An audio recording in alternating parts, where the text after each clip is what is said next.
आज हम इंस्टाग्राम जैसे सोशल मीडिया प्लेटफॉर्म का असर डिस्कस करेंगे जो कि हमारी ज़िंदगी में एक अहम हिस्सा बन चुका है। ये अब ना सिर्फ हमारी सोशल लाइफ को बदल रहा है बल्कि हमारे दिमाग, कंसंट्रेशन और बच्चों के मेंटल डेवलपमेंट पर भी गहरा असर छोड़ रहा है। आज के इस वीडियो में हम देखेंगे कि इंस्टाग्राम के पॉजिटिव और नेगेटिव इफ़ेक्ट्स क्या है और कैसे ये कभी कभी एक हिडन डेंजर भी बन जाता है हमारी लाइफ में। मैं लोकेश अग्रवाल आपका वर्ल्ड विजडम हब चैनल में आपका स्वागत करता हूँ। Instagram started as a photo sharing app, but today it dominates social media features like stories, reels, and endless content feeds. This app is designed to keep user engaged for long hours with features that make it addictive. लेकिन क्या आप जानते हैं कि Instagram का content का overuse हमारे mental health पर नेगेटिव इफेक्ट डाल सकता है।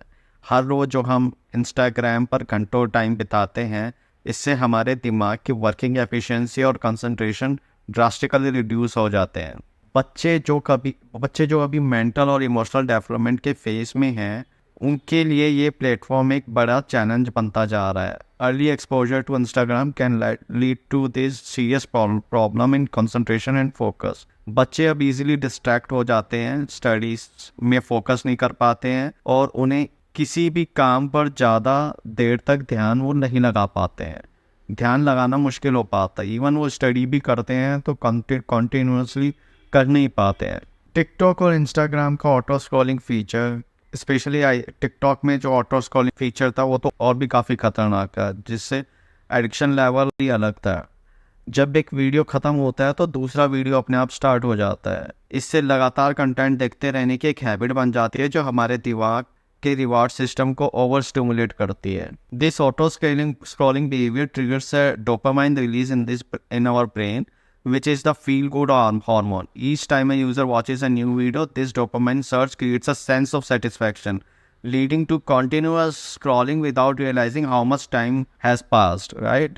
ये डोपामाइन रश हमारे बॉडी पर एक एडिक्टिव सब्सटेंस के जैसे काम करता है जो मेंटल फटीग और कंसंट्रेशन इश्यूज को बढ़ावा देता है। तो इसका सॉल्यूशन क्या है? अगर हम सॉल्यूशन की बात करें तो भाई इससे छुटकारा कैसे पाया जा सकता है? पेरेंट्स के लिए ज़रूरी है कि वो अपने बच्चों को सोशल मीडिया यूसेज को मॉनिटर करें और स्क्रीन टाइम लिमिट सेट करें।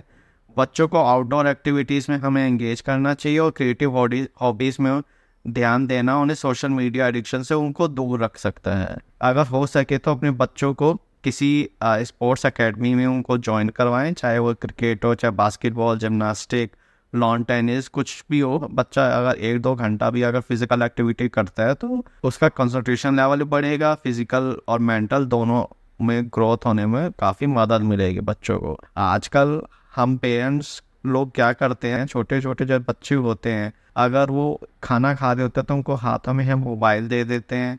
हमें लगता है कि अगर मोबाइल होगा तो अच्छे से वो खा लेगा, इधर उधर भागेगा नहीं, हमें ज़्यादा मेहनत नहीं करनी पड़ेगी। पर अल्टीमेटली हम बच्चे को मोबाइल का एडिक्शन हम उन्हें दे रहे हैं। हमें क्या करना चाहिए, बच्चों का एक टाइम लिमिट सेट करना चाहिए। हमें वीकली टाइम सेट करना चाहिए कि सैटरडे या संडे को हम हाफ आवर देंगे, हाफ आवर सैटरडे को लीजिए, हाफ आवर संडे को लीजिए। इससे बच्चों को उत्सुकता भी रहेगी कि हाँ, हमें पता है कि हमें जो मोबाइल मिलेगा वो सिर्फ सैटरडे और संडे को ही मिलेगा, बाकी टाइम हमें नहीं मिलेगा। अगर हम शुरू में बच्चों को कंट्रोल कर लेंगे और उनको ये आदत दे देंगे तो वो आगे जाके उन्हें हम ऐसी प्रॉब्लम्स, एडिक्शन की प्रॉब्लम्स उन्हें देखने को नहीं मिलेगी।